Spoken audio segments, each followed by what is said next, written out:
What's up, everyone? How exciting was this past weekend, the first match of the season for your Orange County Soccer Club that saw them come away victorious 4-2 over Oakland Roots? That sounds very familiar. Sounds like a prediction that was made this past episode. We'll get into that. We'll look ahead to what's coming up next for Orange County. Let's get this whole fun thing started. Welcome to the Show of Champions. This is the Orange and Black Soccer Cast.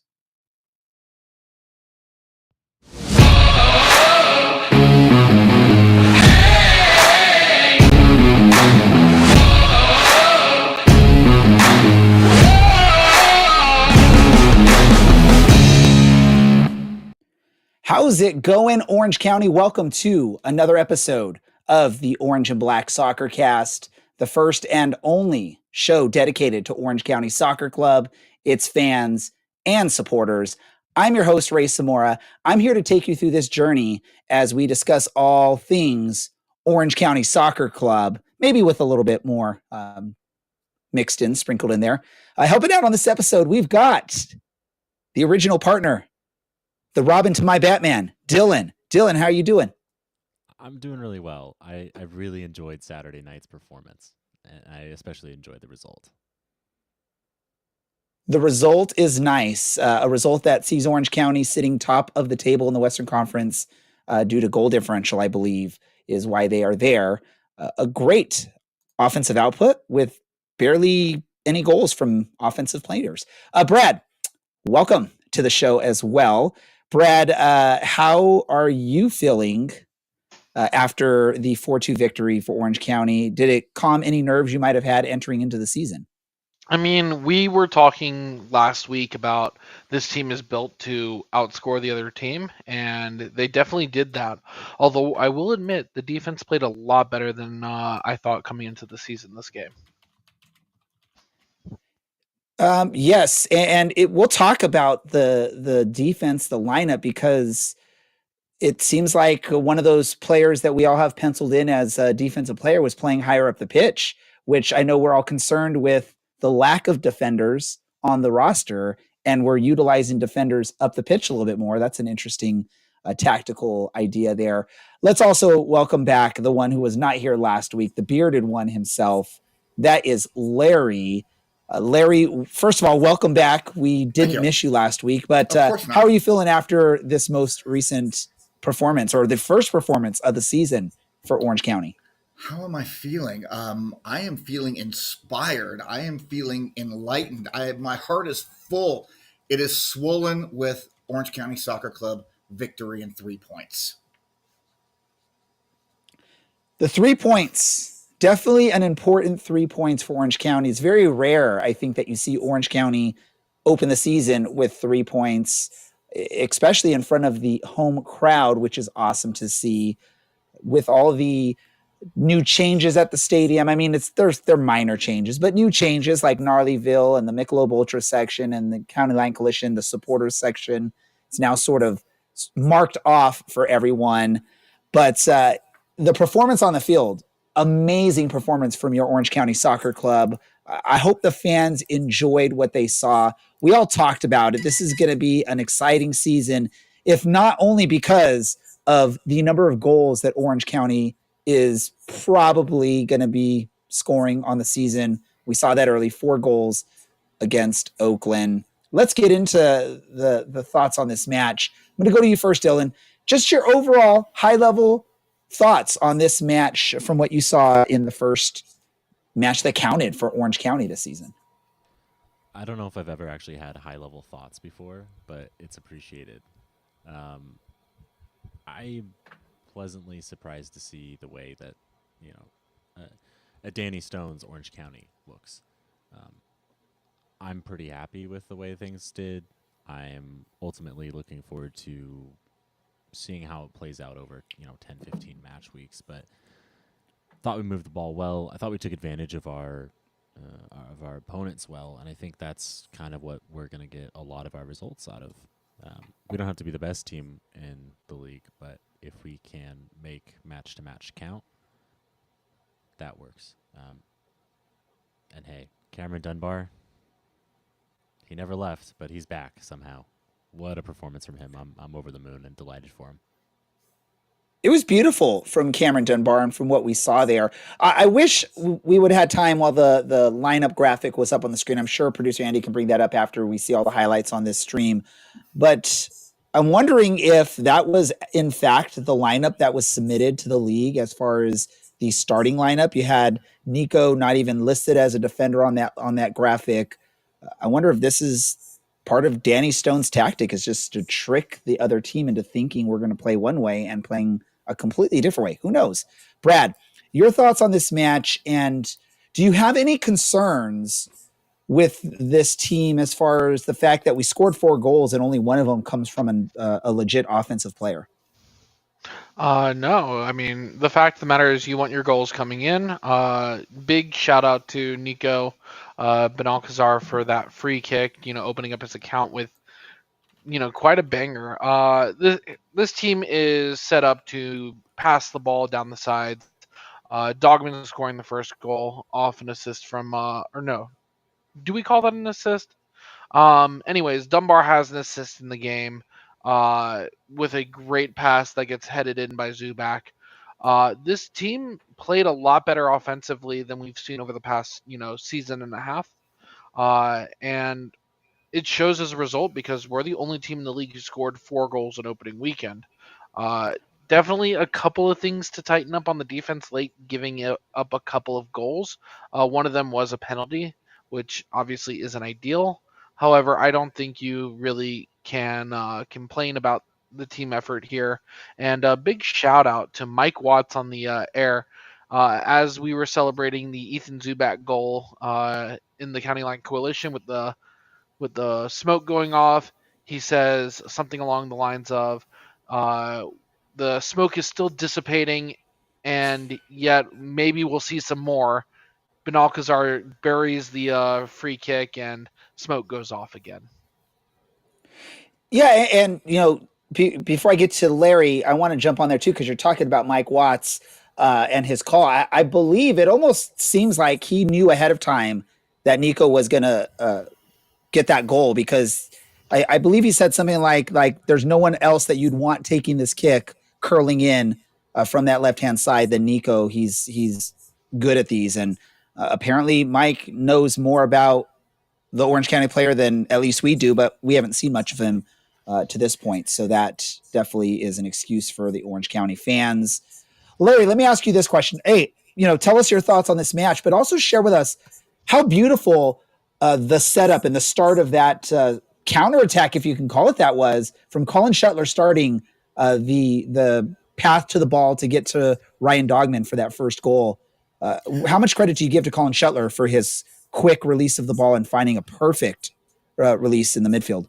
That was impressive. Colin has incredible, let's call it goalie vision, whatever the proper terminology for it is.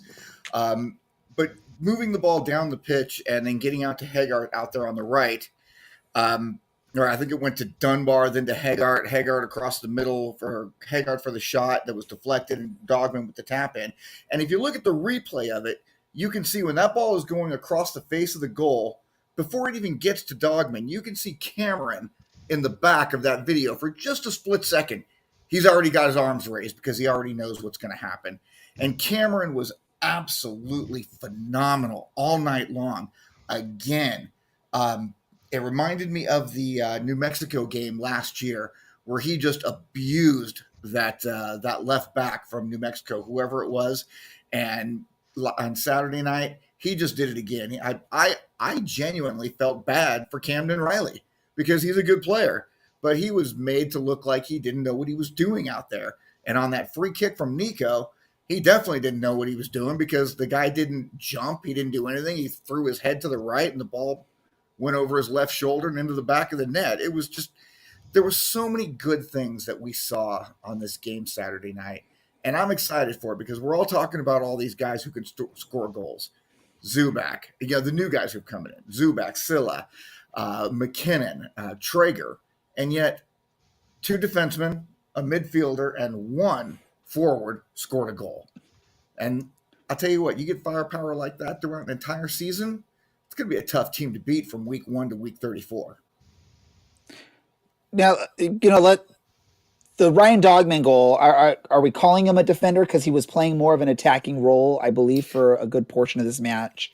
In I this know particular, on paper he's a defender, but he's really more of a left midfielder, left winger for Orange County in this match. Pedro was the one staying back more on defense, I believe. and we can call him that. And then in that case, then you've got one defenseman and two midfielders scoring goals. And Yeah, when you've got these great goal scorers up front, or these guys who are supposed to be, but you're getting it from other places, that makes for a very, very dangerous team. as my flag is falling behind me, I'll have to get that fixed at some point. But let me ask you this, Dylan, because if we go back to 12 months ago, start of the season in 2024, I don't think we see the Cameron Dunbar and the Ethan Zubak that we saw in this match. They look like completely different players. They look like they're comfortable now in Orange County. They look like they are ready to come into this season, as opposed to last season. It was just a little shaky.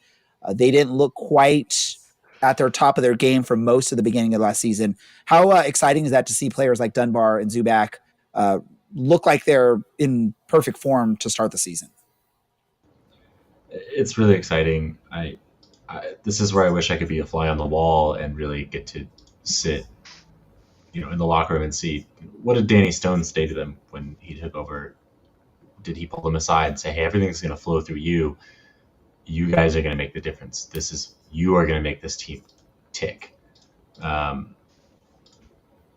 never know, right? We can probably ask, and I have a feeling that both Cameron or Ryan Dogman, are going to be just very soft-spoken about it from all of our interactions with them so far. But look, one weekend we scored 4 goals. Last year, one weekend we were talking about, well, we got a point, and Colin Sheltler scoring was really cool, but we didn't deserve anything out of that. And now look at us.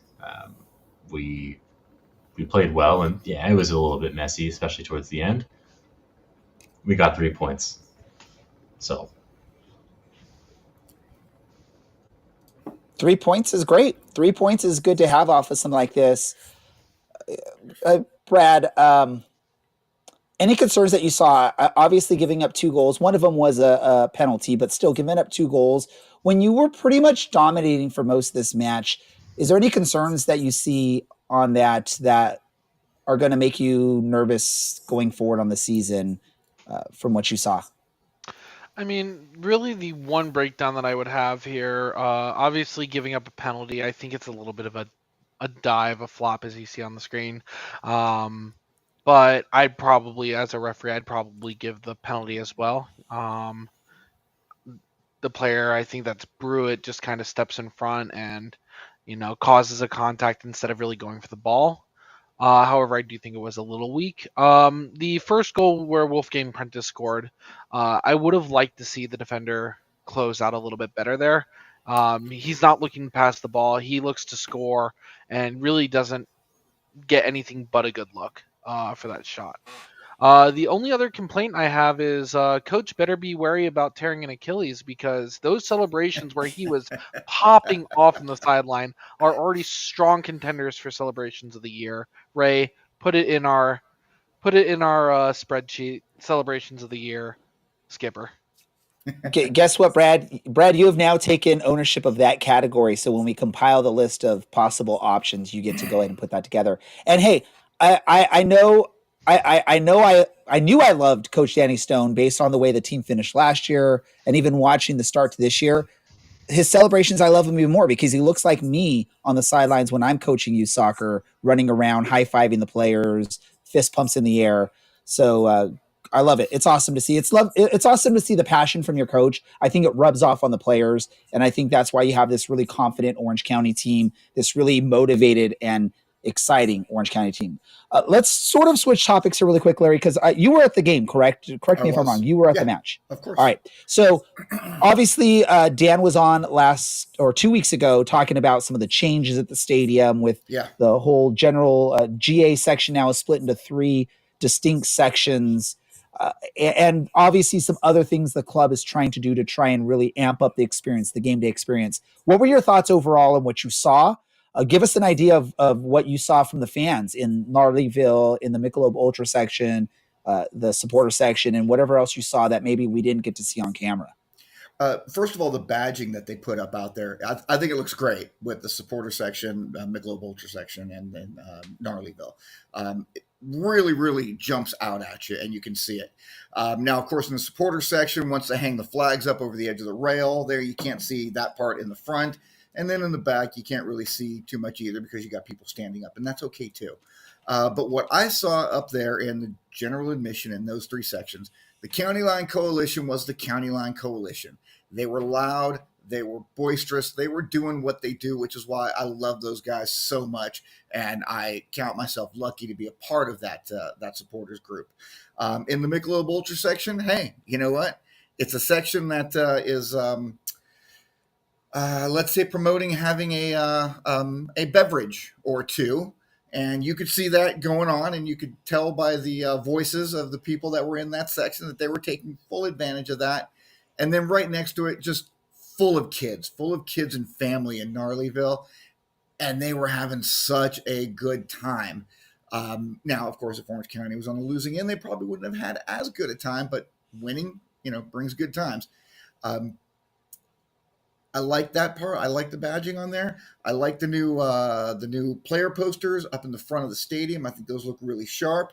I was wondering when they were going to make the switches because, of course, we no longer have Marcus Knackham. We no longer have Owen Lamb. And we certainly couldn't have them up at the front of our stadium with them no longer playing on the team. So, but all in all, it was a great Orange County Soccer Club experience that night. And I think it's going to generate just more and more fans coming in. And, hopefully the team gets to a point where they're denying people tickets. Sorry, we're sold out. Nobody else can come. We don't have a seat for you. And I think that's the direction that the team's heading in this season. And I believe on the stream, you could hear they were announcing it as a sellout. Obviously, anytime there's a sellout for a professional sporting match, it doesn't mean every seat is filled. It really goes more based off of the tickets that were sold on there. So obviously, I know people always like to sort of call out, "Hey, it's not a sellout. Look at the empty seats." But I believe, right? I didn't hear wrong, right, Larry? It was announced as a sellout. It was announced as a sellout, and as it happens in Orange County, soccer club games, there was still a lot of people over there in I don't know what the section they're calling it now, over there behind the scoreboard where all the food is and all of that. There were still a lot of people over there watching. I mean, probably a couple hundred sitting over there on that on the far end. So I don't worry about that. The numbers are the numbers, but this team's going to put numbers up, whether it's goals or whether it's attendance. It's going to be a big season. It will be a big season as long as they can continue to have performances like they did in the opener against Oakland. And to continue that on, they're going to be hosting a newcomer to the USL Championship, formerly of USL League One. Lexington SC comes to the champ this coming weekend for a match against Orange County. This is one of those tough ones to really look at and give your thoughts on because it's legit. I mean, obviously there's going to be players on the roster that the names are going to be familiar, but it's legit a new team at the USL Championship level with only one match to show. What are your thoughts with this upcoming match? I'll go to you first, Dylan, at home against Lexington. Is there anything that you've been able to scout out on this team? Anything that worries you against Orange County? I haven't done my homework, but of course, I don't have to do anything come Saturday night, so that's very much my privilege. What worries me? Can we repeat the performance that we had on Saturday night? I think we can, but can this be a consistent team? If we open up a nice, good run to the season, yeah, we're going to be in a good place all year long. And as exciting as the second half, the back half of last season was, I think I can speak for many of us when I'd say I'd rather not. I love the playoff chase, but I just think for my health and well-being, let's just make it. Let's just settle down, get there, hang out in the playoff places all year long. Be more than happy with that. So I think this is an opportunity for Orange County to really just say, hey, we're going to do what we want to do here. They adjusted well to Oakland, and I know I mentioned, take advantage of teams' weaknesses. Can we do that on the fly and with one real match under our belts, and hopefully the return of a handful of players as well? What does Orange County look like? Gaining some strength and gaining some steam heading into week 2. Let me go to you, Brad. And let's just say this, right? It's not like Lexington is a bunch of nobodies. There are some familiar names when you look at the roster. You got Speedy Williams, you got Cameron Lancaster, you got former Orange County player Sophia Jafal. What are your thoughts, Brad, on this Lexington squad? Are you scared or worried for anything coming into this match in Orange County? If you were to put a team together and take it to the USL Championship and you wanted to have recognizable faces with some young up-and-coming players, Louisville's done it properly. I think the one name that you should have said instead of Williams is Mr. Cameron Lancaster, one of the most prolific scorers in all of USL history with Louisville. Look, he's 32. He's torn an ACL in his career, but he's still Cameron Lancaster knows how to bang a couple balls into the net, and he knows how to create chances and really knows how to score. And that's something that I don't feel like the Oakland team had this past weekend. And Joe Hafferty, formerly of Las Vegas, scored an absolute banger of a first goal in what would be a 2-0 clean sheet against a kind of lackluster Hartford squad. A couple of other names that should register for anybody in the USL that you should know of. Logan Ketterer, the keeper, who has been everywhere, most notably El Paso. You have another former player, Marcus Epps, who's been all over the league as well. Colorado Switchbacks is one of those teams. And then finally, a familiar face in the Orange County, a Frenchman who kind of left the team halfway through the year last year, Sofiane Jafal. Is on this Lexington team as well. So there are a couple familiar names that you guys in the USL universe should know. And they're going to play a very controlled style. That's just how they are. They're going to look to score, and Oakland didn't have that. So it'll be interesting to see if the defense can really play up to a little bit higher of a competition. And just to throw it out there, I did mention Cameron Lancaster's name when I was calling out some names. I wouldn't forget him, former academy product at Tottenham. So I would not forget Cameron Lancaster. Let me go to you, Larry, really quick. Thoughts on Lexington, and do you feel sorry for Lexington, the players and the fans, that they got thrown into the Western Conference? Thus, there's going to be a lot of cross-country travel for that team compared to other teams based out of the East Coast. Is there any do you feel bad for their fans at all, or even their players in that situation? And throw on anything else you might know about Lexington before we move on. I don't know a lot about Lexington, but here's what I can tell you about feeling bad for other teams. I don't have sympathy for other teams. I don't care how many times you have to travel or how far you have to travel. I only care about how far and how often Orange County Soccer Club has to travel. So them having to come all the way across the country, to play us on a Saturday. Hey, you know what? I like when we get to play teams who might be a little tired, who might be a little bit jet lagged. I'm a huge fan of that. I'm a huge fan of teams who don't have any supporters in our stadium with drums making a bunch of noise. I'm a big fan of that as well. So if one person is in there in a Lexington kit, good for them. But I don't think there's going to be too much more than that. So do I feel bad? No, not even a little. Okay, there we go. Straight up, he doesn't feel bad for the opposing team's fans that have to make. No. And it's not just against Orange County. They're going to have to probably make a trip out to Northern California and to Arizona. I haven't looked at their schedule, but they're going to have a lot of West Coast trips, which really sucks for a team out of South Carolina. Dylan, what player needs to step up for Orange County this weekend to get the 3 points? Oh, yeah, go ahead, Brad. Where did you say? What state did you say Lexington is in? I don't know. Oh, they're in Kentucky. I said South Carolina. Okay, Same good. thing. There's no difference. I had SC stuck in my head, and I was just thinking South Carolina on the top of my head.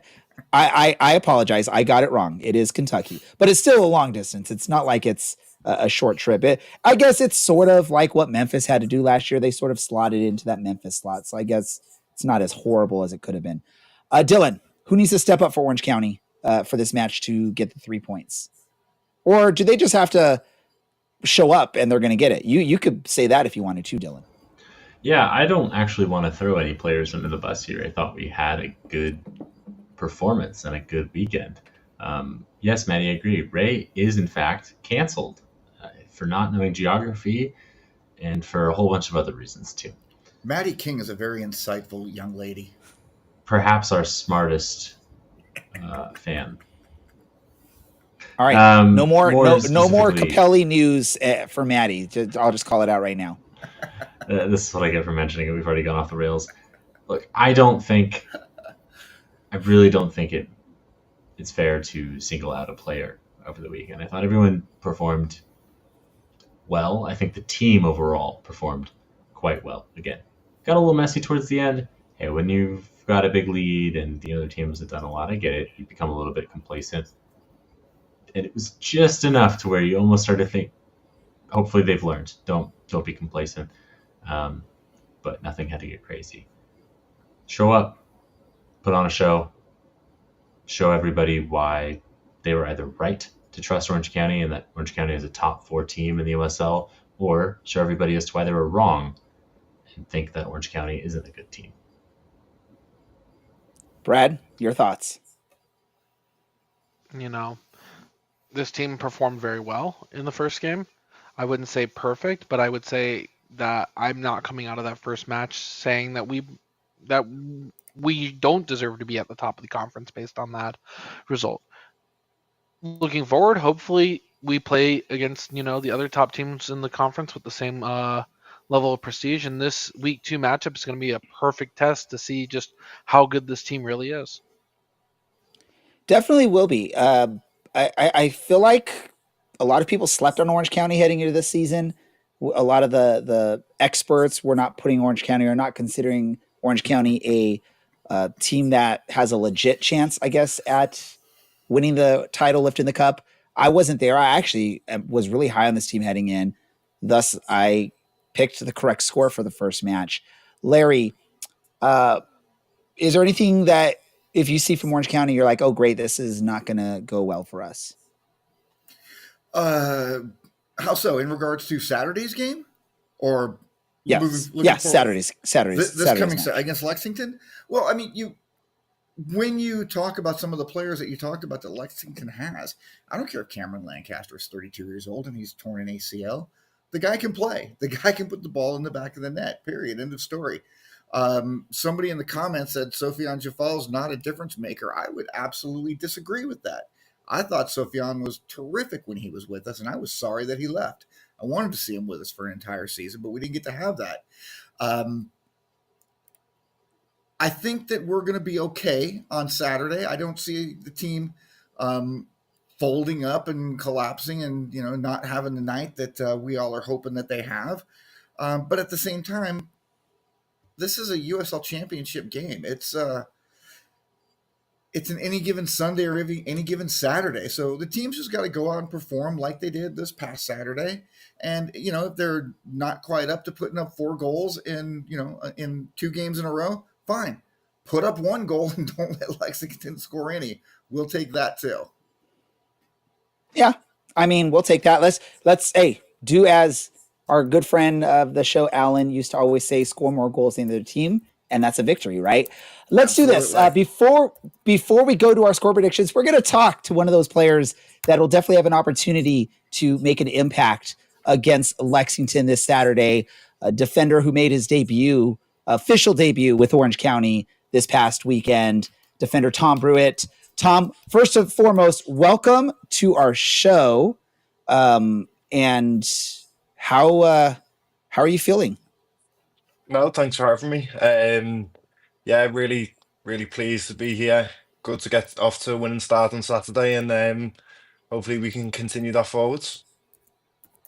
So you join Orange County. You have experience at the USL Championship level in the past with Tacoma, and I believe it was with Loudoun or Hartford, one of those two. I can't remember which one it was off the top of my head. You go back to the UK, and then now you're back here with Orange County in the USL Championship. How has that experience been? Did you take anything with you from the championship prior to leaving and now returning that you've said, oh, this is the same thing, let's keep doing it the way I was doing it before? What are your thoughts on that whole process? How that worked out for you? Yeah, no, of course the differences between playing in England and playing here is massive in terms of the travel. You don't have to experience that when you're back in England. So that's something that I'm used to. I haven't been here for or played in the USL for 2 years. So acclimatizing myself to that over the coming weeks and months will be key to having a successful season. And coming onto this team, you wearing the captain's armband. Obviously, there was a very popular defensive captain prior to your arrival here. What kind of honor is it to wear a captain's armband and represent a team as a center back or as a defender on a team with aspirations of lifting the cup? Yeah, of course, it's a massive privilege to lead this group of men and to lead this club. It's something I always aim to do in terms of being a leader, whether I'm wearing the armband or not. And it's nice to be recognised by the playing staff so early on in my time here that I can lead the group by wearing the armband. And you got a good solid set of defensive players, if not a very minimal amount of defensive players back there, right? So obviously there's always worry from fans when you look at it is about potential injuries from what you got. But what do you see with your fellow backline, your defending defensive teammates? What have you done, or how have you guys gelled so early in the season? And what potential improvements do you see between you and Dogman and Duty and Nico and whoever else is playing defense with you? What can fans anticipate going forward from you guys? No, look, I think we started the season strong on Saturday. I don't think any of us are happy with the fact that we conceded 2 goals. I'm certainly not. I mean, we'll talk about the second one as much as we want, but that's a different story. I won't say too much on that one. But no, we don't want to give up goals too easily, and we want to be resolute and hard to beat. And I think that starts on the training ground, building relationships with each other, and really demanding a level of expectation from one another. I think me and Nico have started to form a good relationship that's going to be key to our partnership in the heart of the back four. And as I say, we're going to be striving for clean sheets throughout this year because that gives us the best chance to win games. Yeah, we're definitely going to win games, Tom. There's no question there. Great to have you on the show. Welcome for the very first time. Hopefully, the first of a whole bunch of times. I got 2 questions for you. That's all. First of all, at what age did you realize that you could make money and make a living as a professional athlete, as a professional soccer player? When did you realize, man, I'm pretty good at this? Um, Early, I think. I think from the minute I could think, I always wanted to be a footballer. From the age of sort of 4 or 5, I had the ball at my feet. Um, Joining Liverpool at 10 years of age, and I think even at such a young age, you're training pretty much every day of the week. So yeah, it's an honour to play for the club that you brought up supporting, even at such a young age. And I think at that point, even though you're a long way away from being professional, it feels professional, it feels real. Um, even at 9 or 10 years of age. So even as far back as that, I'd say. So relatively young. That's pretty cool to know that about yourself at that age. Um, I'd like to talk a little bit about the captaincy. How did that come about? How did you get the armband? Was it the gaffer who made that decision? Was it the players who made the decision? And when did you find out that you were named captain of this team? So I think the final decision that ends up being between Danny and Pete and the playing staff. I'm a firm believer that the group picks the captain. That in terms of being a leader on the field, you've got to represent the lads, and they've got to know that you've got their back, and you're going to demand and set a standard every day that you come to the training ground, and that's what I've tried to do. So in terms of the timeline on things, I think it was maybe slightly delayed because I had the small facial fracture halfway through pre-season, so I missed about 10 days. And when I came back from that, Danny, the gaffer, pulled me into his office, and yeah, he told me that I was going to be captain of the group for the year. That's awesome. Well, congratulations on that. One more question. This is actually a listener question from DK Jenks. How did you like the environment at the Champs, seeing as this was your first official match in front of the Orange County fans and the County Line Coalition, the season, the team supporter group? I loved it. Genuinely, I absolutely loved it. I got a little taste of it against Galaxy 2 a week prior, even though they were only smaller numbers. But no, it was brilliant. I think I said that in my post-game interview. It's our job as players to give you guys, to give the fans something to really shout about. And I think the biggest thing that we can do is show 110% effort every time we step on the field and represent the badge. And if we do that, the fans will get behind us. They'll be positive, and then, as I say, play an attractive, forward-thinking football, and that's usually going to end up with us winning more games than we lose. And again, that's something to shout about. So no, I really appreciated the fans' warm welcome on Saturday. That's great. Thanks, Tom. I'm going to turn you over. I'm going to let Dylan ask a couple of questions now. It's great having you here, and we'll talk to you again soon, pal. Appreciate it. Thank you. Tom, a few questions from some of the listeners, and I think just to get to know more about Tom Brewitt, the person, and less Tom Brewitt, the player. Do you have a favorite restaurant here in Orange County yet that you've been to? I'm a big Chipotle lover. I mean, I know that's not specific to Orange County, but I'm a big Chipotle guy. But to be honest, anywhere down near the water along the beach it's a gorgeous part of the world. I feel very privileged to be here. So yeah, anywhere down by the water is fine by me. Follow up on that one. If you can give us your Chipotle order, please do. Also, what beach so far has been your favorite? Chipotle orders the same every time. I get two tortillas warmed up on the sides, and then a double chicken bowl, cheese, sour cream, lettuce, spicy salsa. That's my whole Chipotle order off the top of my head. Um, and in terms of which beach, obviously Newport and Laguna are amazing beaches, and to go and sort of watch the sun go down there and clear your head, or it's a lovely spot. It's a gorgeous part of the world. Like I say, a privilege to be here. Nice. And speaking on that, how are you liking Irvine?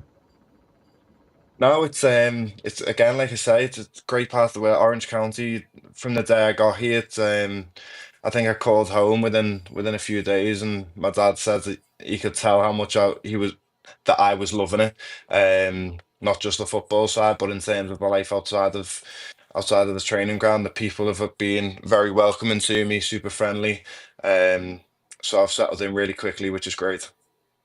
Nice. And then Tom, one final one for you. What's your favorite vegetable, and how do you prepare it? Um, I can't say I've ever been asked that question in an interview, to be fair. Favorite vegetable? I'd probably go for asparagus, just steamed. Bit of butter on it. Yeah, the asparagus, bit of steak is would be my go-to, I think. Thanks, Tom. Turning you over to Brad, and I won't Cheers. tell your roommates. Man, Tom, welcome aboard. I will swap back over to Tom the player instead of Tom the person a little bit. One question I do like to ask players when they join is who do you model kind of your football style off of, your play off of? I think growing up, the most obvious natural comparison for me was Jamie Carragher, local lad coming through, and in terms of how he's a leader and how he sort of leaves everything out there on the field, that's something I want to take from his game and really put into mine. And then as I grew up and I started to identify players sort of a similar stature to me, the Cannavaros of the world, the Carlos Piols of the world, they're the sort of guys who I try to take inspiration from and take elements of their game and try and put them into mine. All right. You're in a unique position where I don't think we've ever gotten to ask a player, to compare apples to apples, English professional football to the USL, and you've been in both for many a year. So I know obviously your most recent experience came in League Two. How does that compare to the USL Championship? Yeah, I get asked this question a lot, so I'm used to this question in terms of, but I think it's how you say apples to apples. It's not quite. It's more apples to pears. The styles of the two sides of the pond are very different. So American soccer as a whole, MLS, USL, for me, in my opinion, is very transitional. fast paced, end to end dynamic. And I would say certainly the lower leagues in England are probably more structured and tactical in a way. The USL's grown a lot over the last few years, certainly since my first time here. And I think a huge part of, as I said earlier on in the podcast, the travel side of things has a huge impact. Where, I mean, we're going to go and play against Detroit and Pittsburgh and Charleston on the road, which as an Englishman, before I'd been here, is completely alien. It's kind of like flying all the way to Turkey for a league game. It's three time zones, a 6 hour flight, and having to deal with that in the different climates makes it difficult to compare. Um, but yeah, it's certainly different elements to both that I certainly enjoy. Awesome. I feel like I'm going to set myself up for disappointment here, but as a Scouser yourself, Toffees or Liverpool? I'm Liverpool, born and bred, yeah. All right, we'll ignore my background then. And then, last but not least, do you have any message for the fans after, your first week and looking forward to the next game at home as well? No, like I say, I think they've been absolutely brilliant with me from day one. They've been loud, they've been positive, and that's huge as a group of players to feel every time we're at home. As I say, travel's a big part of this league, and if we can make the champ a difficult place to come as players, as fans, and sort of aligning all together, I think that's a big thing for me as captain. So I'm gonna try and make sure from players to fans to staff to community, we all align in a common goal of having a successful 2025. Right. Hey, Tom, I had a couple more questions I wanted to ask you. First one, the mask. Was the choice of a black mask intentional because of obviously the orange and black? Did you have any other color options there, or was it always going to be black? No, look, unfortunately during pre-season I cracked my cheekbone in Hmm. three places, um, and it was a case of I want to get back on the field as soon as possible. Suffered minor concussion, but once I went through concussion protocol, I could get back onto the pitch with a layer of protection for the loose bone in my face, effectively. And we found this. The doctors were great with me here. We connected with a company called Protect 3D, and it was really cool. Actually, they've got their own app. They scan my face and they 3D print this mask relevant to your face, protecting the area of your face that you need protecting. So, unfortunately, no, I didn't have the color say, but the black fit well, and you won't be able to see it, but it's got the Orange County crest and my number 5 next to it on my cheekbone, which I think is a pretty cool touch from the guys at Protect 3D. All right, at the game this coming Saturday, I'm going to make sure that I get a picture of you and get that so that the fans can see that. I think they'll like that. One other question for me, Tom. This is one we like to ask all of our guests. Who gets in first and gets on the ox? I'm in control of the Orcs at the minute. Whether the lads like that or not, I'm not sure, but they don't have much say. No, look, I try and accommodate everyone and get the feeling right for each given day. Obviously, when it comes to a game, they like to get the music as loud as possible, get the energy pumping in the changing room, and set the tone from then. And throughout the week, I try to accommodate for everyone. Okay. And then in regards to musical tastes, who, in your opinion, has the best and worst taste in music on the team? Oh, too tough a question, that one. I've not. There's too many people that are hiding their music interest at the minute, which makes me skeptical. So I can't say just yet. Um, One or two of the interns that do an amazing job for us who work with Mario. I mean, every now and again I walk in the morning, I've got to turn their music down or off. So, I won't name any names, but sometimes the reggaeton at 8:30 in the morning's not exactly what you want to walk into. But no, as far as the players are concerned, I've not heard everyone's choice of music so far, but I'm sure I will as the season goes on.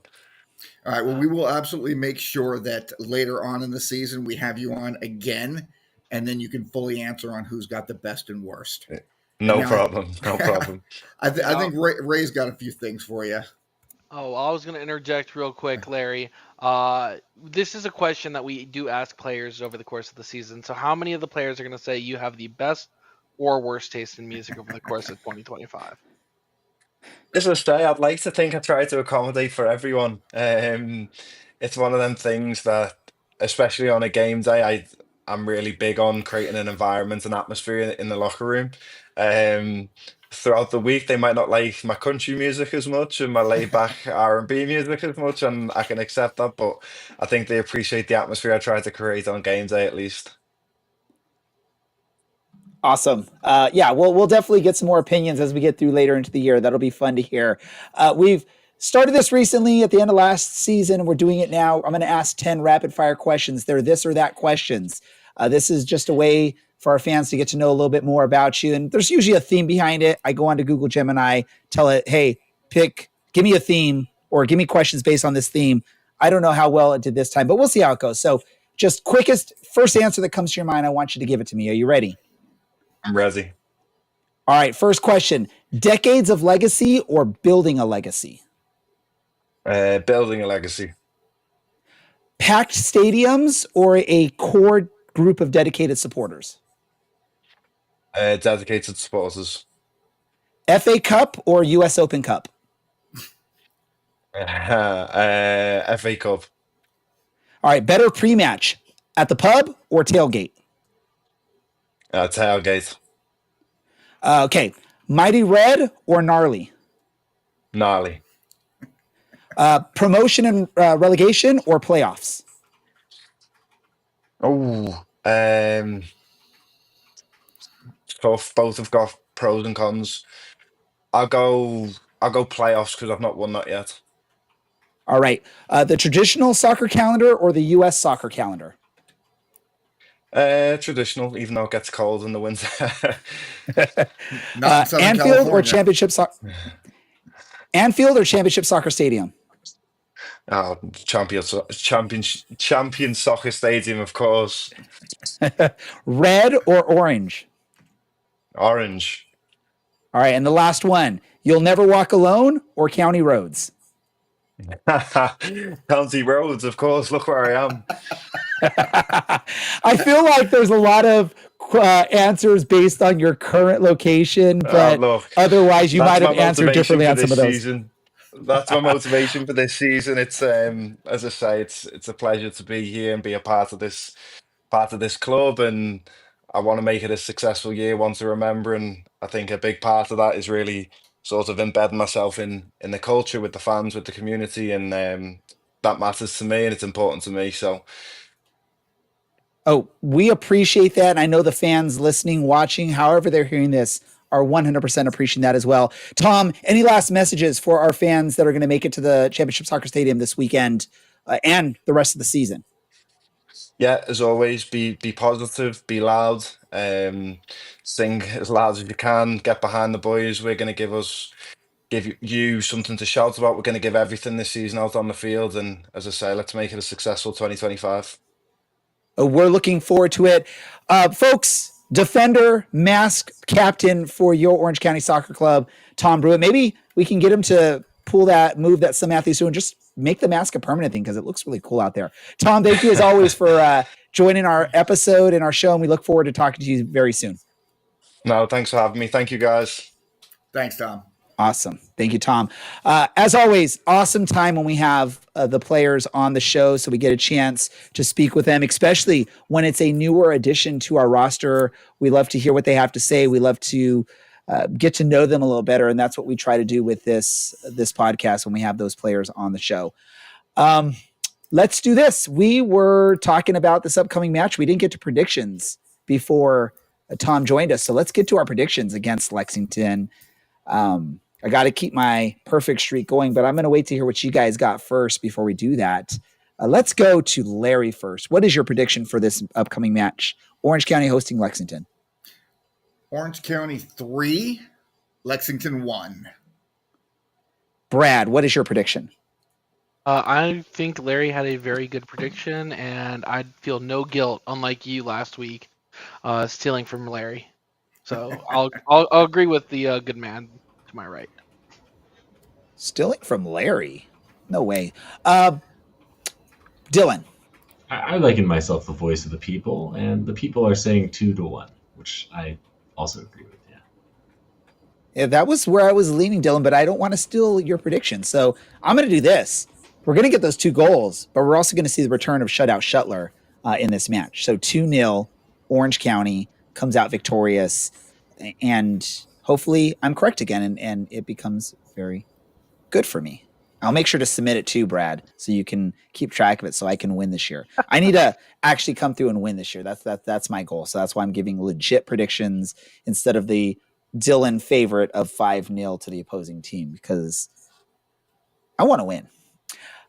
All right, let's do this.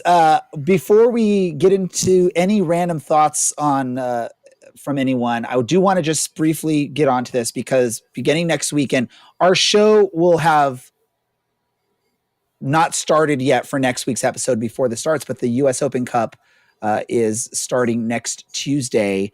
On the East Coast, obviously, you'll have matches that start earlier than when we would start our show. So by this time next week, the Open Cup is started. How excited are we all for the Open Cup in 2025? Dylan, you first. I'm not, man. This is about the league for me. You're not even, the Open Cup's just an afterthought for you. And by all means, I just want to call it out. It's Orange County isn't participating in the Open Cup in this part of it yet.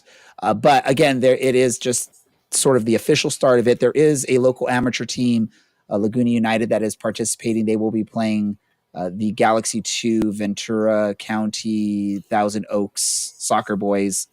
So just wanted to make sure everyone knows it's not Orange County's turn yet, but they will eventually be part of that. Larry, your thoughts on the Open Cup? Are you excited, or are you like Dylan? It's like, who cares? For the time being, not a big deal. Once Orange County Soccer Club has a game scheduled, ask me again. I'll be pretty fired up, ready to go. All right, Brad, am I the only one that is sort of excited about this, or are you going to join me on that path to glory? No, I am firmly in the camp of Moga. Make the Open Cup great again.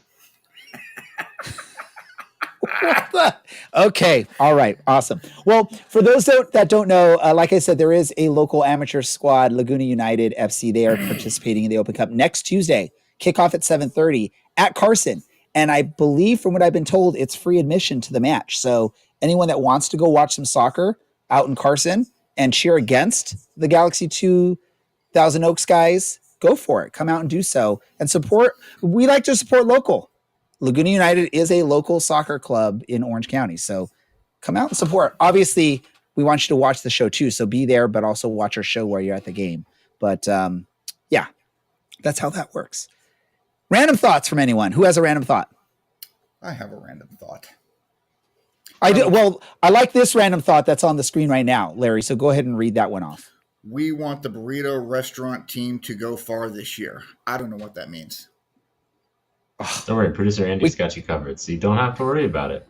Oh, thanks, Andy. We can always rely on Andy. Where would all of us be without Andy? We wouldn't have a drum in the County Line Coalition. We wouldn't know what we were doing. We wouldn't be able to figure out a link to get this show started. My random thought, okay, bear with me, y'all.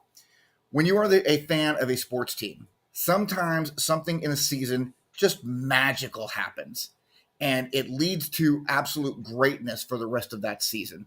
Now, back in 2021, I think every one of us, September 25th, 2021, I think we all remember that Miko Kuningas goal, stoppage time for the winner, him jumping the barricade, coming up to the County Line Coalition. When that moment happened in that game, I knew that something special was going to happen the rest of this year. I felt that again on Saturday night when Nico, not Miko, but Nico, scored that free kick and then went sprinting over to the sidelines, almost killed himself on the concrete. I spoke with him and I told him to please don't do that again. We can't have him injured on something like that. To go and celebrate with his parents who had flown all the way in from Connecticut and surprised him for this game. That was magic. That was emotion. Seeing the rest of the team come and join him over there and just hugging and shouting and celebrating and seeing the pride in his parents' face and his mom in tears. It was magic. It was absolute magic. And that makes this is just me, makes me feel like something very special is going to happen this year with this team. Now, this magic moment happened really, really early in the season. Maybe there will be others, but that's my thought right now in regards to that. Yeah, I was really worried when I saw Nico go to celebrate, and I just had in my mind he's going to slip on that concrete, and lo and behold, he did. But I'm glad I saw him pop back up, and he seemed okay. So that's the good news. Dylan?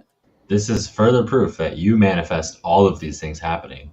So stop doing that. This is why you're Go canceled. for it, Brad. Go for it, Brad. My random thought this week is I learned Larry's part Canadian, maple syrup specifically, because he's got a lot of sap in him. I'm sappy as hell. I know. We know. Oh, wait.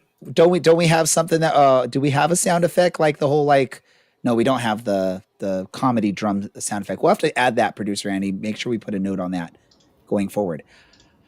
What did we learn this episode? Fellas, Dylan, what did you learn? See, producer Andy's excited for this part of the show. Dylan, what did you learn this episode? And we're gonna try and see if we can get a better version of that. I'm gonna work on that. Dylan, what did you learn? The captain's a smart man, and he knows exactly what to say, I believe. Larry, what did you learn this episode? Literally, Dylan said almost verbatim what I was going to say. I loved Tom's answers. I thought they were fantastic. And you know what? He answered to his audience, which that makes him a very, very smart man. So good on you, Tom. All right, Brad, your turn. Are you going to still that same thing that you learned, or did you learn something completely different? No, I learned something completely different. I learned that that the USL to the English football leagues is apples to pears, and thank God it wasn't apples to asparagus like his vegetable. All right. I learned that apparently you all don't like me, including some of our listeners. They want to cancel me. You already knew that. You already knew that. This is not new. And I guess apparently I learned that Tottenham's in North London. I didn't realize that that's where they were located. So I learned that this episode as well. And Lexington. With that said, I did learn that. I did learn that Lexington's in Kentucky too. You guys made me very aware that it is in Kentucky and not South Carolina. Geography with Ray. Yeah. Geography with Ray. That would be that'll be. Well, let's rebrand this Geography with Ray instead of the Orange and Black Soccer Cast. We could do that. Hey guys, we got 3 points this week. Let's get another 3 points. Oh, you're done now. I was we're gonna wrap things up. Before we wrap things up, though, I do want to ask you all to like or share or subscribe the show on social medias, on the podcast platforms, on YouTube, wherever you find us. Please do that. Like, share. Comment, do all that fun stuff so that we can get our beautiful faces shared around the world and our beautiful voices shared around the world as well. I want to thank, as always, okay, Larry's pointing at his head for some reason. Yes, I am. Also, if you have not done it yet, go on to the Orange and Black Soccer Cast Instagram page, find the post about Nico's Benalcazar's goal, follow the link, go to USL Championship page, and vote for Nico for Goal of the Week. Right now, he's crushing it, but let's keep pouring in the votes. Let's make sure that he wins this. So if you haven't done that, go do that. Do that. At this time, I'd like to thank our guest for this episode, OCSC defender, captain, masked, amazing man, Tom Brewitt, for joining us. Also, my co-hosts, Dylan, Larry, and Brad. Also, producer Andy. All of y'all that listened, participated in the comments, and had fun with us along the way. Thank you for doing so as well. This is the Orange and Black Soccer Cast. We are out.